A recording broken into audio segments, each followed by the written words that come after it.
This is an open question to anyone who is learning and actively pursuing Carnatic music under the guidance of a guru. How does your practice look like in a day? Do you feel like you're making progress and feel like you're moving ahead in your musical journey? Or have you ever been overwhelmed by the sheer amount of material that you have to consume and practice every day and feel like you're forgetting the compositions that you learned years ago? If that sounds like you, then keep watching. In this video, I'm going to be taking you through a simple 3-axis practice system that you can easily blend with your busy life and still feel like you're making progress in your music journey.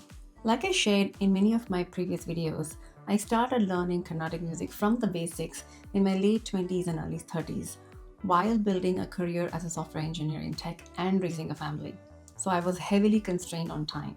Over the years, I still managed to learn hundreds of kritis and advanced compositions, but just the sheer of things I still needed to practice would just overwhelm me.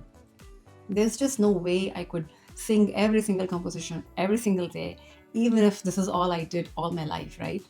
With this system, I've been able to successfully make progress in my singing while working full time as a software engineer and raising a family without feeling the burnout and living a fulfilling life with music. My name is Jaishi Nagarajan, and I'm a full-time software engineer by day and pursue Carnatic music as my passion, which has turned into something beyond passion these days and has led into exploring various aspects like learning to improvise, perform locally, and teach many others in my community while I continue to work and raise my family. But the journey has been bumpy at times, even with really good guidance from my gurus. I have reflected and reiterated in my learnings over the years. I'm here to share my own stories and insights, hoping that might benefit some of you here. In the beginning days of my journey, there wasn't much to practice anyway. It was just Sarli verses, Alankarams, Janda verses, and such, right? So it was very structured, and there wasn't much thought I needed to put in my practices. And many days I would just work on sustaining sa for 20 minutes. By the way, if you are in this stage of Sarli verses to Alankarams and you still find yourself struggling and not knowing what to practice when, I get it. Many of my kids in the classes, they also go through the same challenges. So I came up with a bunch of challenge sheets that I handed out to them that helps them through the decision fatigue, that they don't have to think what to practice. Simply just go through the challenge sheet for that day and just practice them. I will link to those documents. Feel free to take a printout for your own practice. Then came the Geetams.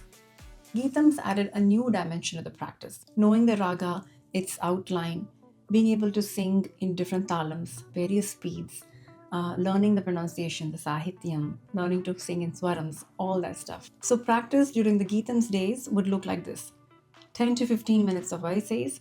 By this time, I was familiar with all the varises, so I didn't need a book. So I would switch up different speeds, akaram and swaram and so on. Then I'd revise any previous Geetams or practice the current lesson my guru is teaching, sometimes singing it in akaram, swaram, sahityam, try it out in different speeds and so on.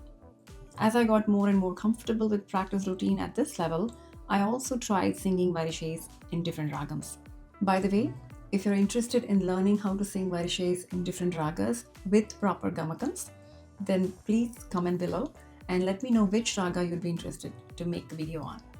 Then I progressed through Varnams, which itself is a beast in itself in terms of learning and how much these Varnams have to offer in terms of the structure, compositions, phrases of the raga, and so on and so forth.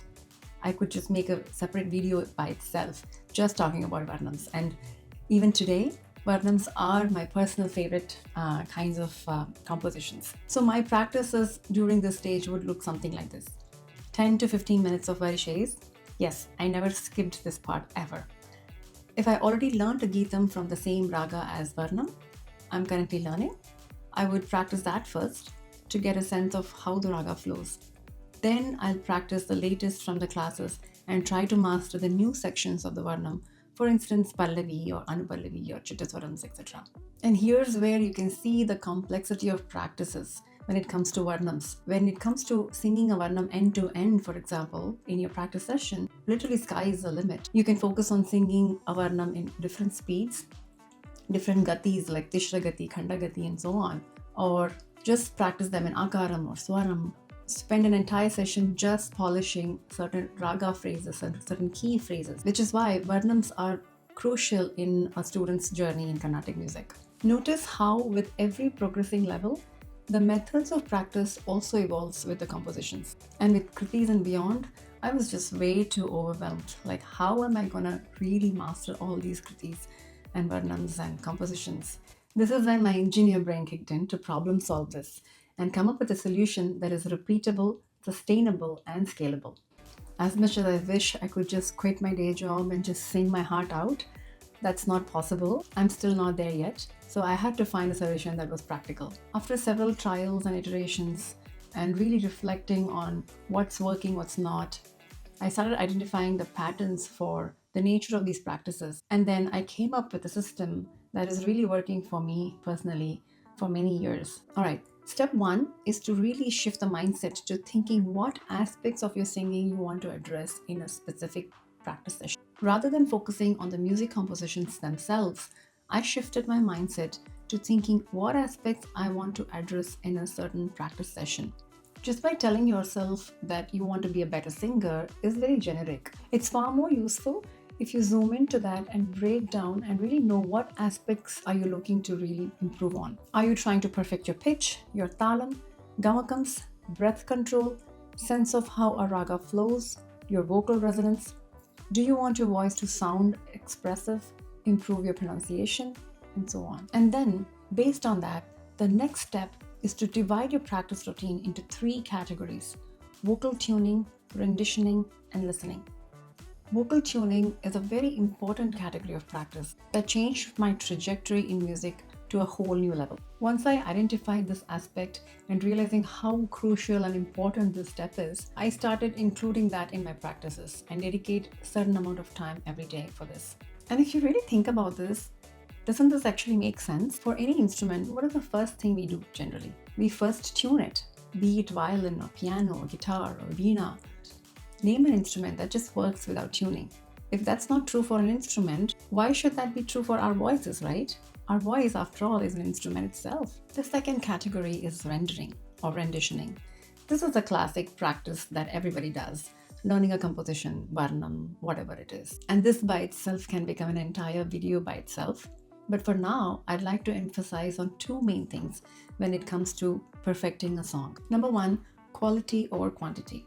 A few months back, I came across an interview on YouTube by one of the very famous musicians of the past, Vidushi T. Brinda, fondly known as Brinda Amma in the community, where she says it's enough to learn just 9 to 10 kritis in your lifetime, and you're good enough to perform if you master just those songs. Just imagine the level of perfection she must be holding herself to and her students. So if you get overwhelmed by just the sheer amount of compositions that you need to revise constantly, just remember this one metric, quality over quantity. It's far more useful and really rewarding to master a few compositions in a way that you can perform and showcase and just for your own pleasure than learning hundreds of compositions and thinking that you have learned it without really mastering them. Second is quality over speed. Singing a song really fast is no measure for mastery if you haven't perfected the song in the first place. Singing slow with specific focus on gamakams, expressions, the phrases, breath control, all of those are far more important than rendering a song really fast. And the third category of practice is listening. Yes, I consider listening as a very much an integral part of your practice, without which your practice is incomplete. And listening should be part of your practice routine at every single stage of your journey, whether it is right from the Sarli Varsis and Janti Varsis all the way to Kritis and Manodharmams and beyond. So what can you listen to and what should you listen to? It starts with your guru's rendition of a song. Pay attention to how your guru is singing a specific phrase in the raga, certain gamakams. Where does she take a breath? And so on and so forth. And those small details only comes up in your awareness with listening to the recording over and over and over again. Record your class. Even if it's an in-person class, it's totally worth it to record the classes. You'll be amazed how many details we tend to miss out in the live class that comes up when you actually watch or listen to your own recording. Listen to your own recordings while practice.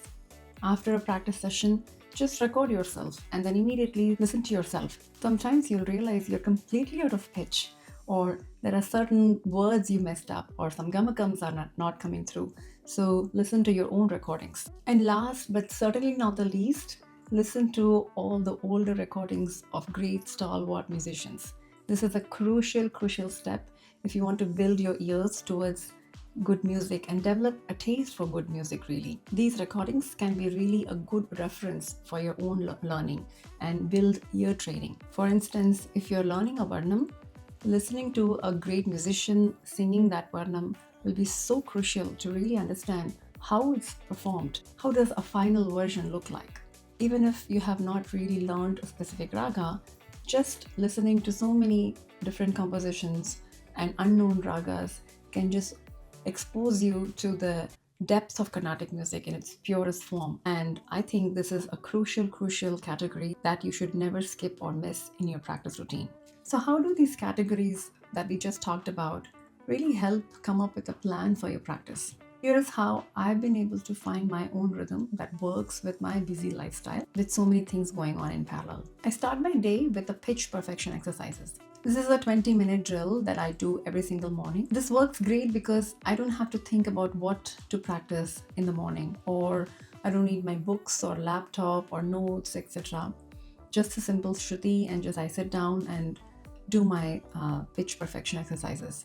And if I'm driving to work, I just do it in the car. Simple, right? It's an easy, least demanding, but high impact exercise. So don't skip it.